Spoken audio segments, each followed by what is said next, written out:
I do think, Your Honors, that with respect to the breach of contract argument, it is telling, and we lay this out in our briefs, that the policy upon which plaintiff relies is amendable at will.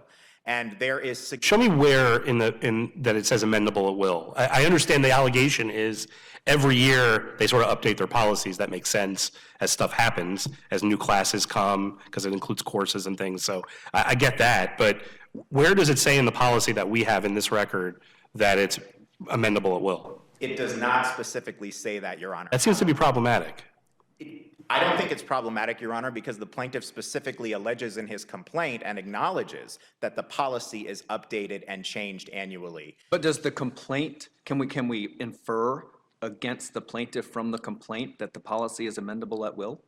Without any input from him or other students or community or anything like that? That Emory has a unilateral ability, can we infer from the complaint that Emory has the unilateral ability to update its policies at will? I don't think that that is an improper inference, Your Honor, at this point, when the plaintiff affirmatively states in his allegations that the policy is amendable each and every year. I mean, that is Amendable or amended? Amended. Amended. That is not something that he hides from.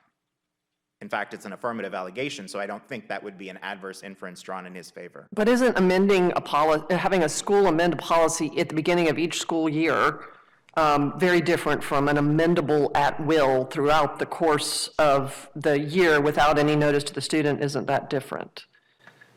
Your Honor, I would suggest it's not different, because if you look at the actual policy 8.2, which we appended to our motion to dismiss, there's a very clear history of how the policy is amended and how many times it was amended. And in this case, consistent with plaintiff's allegations in the complaint, it was actually amended or revised 17 times, sometimes multiple times in a year.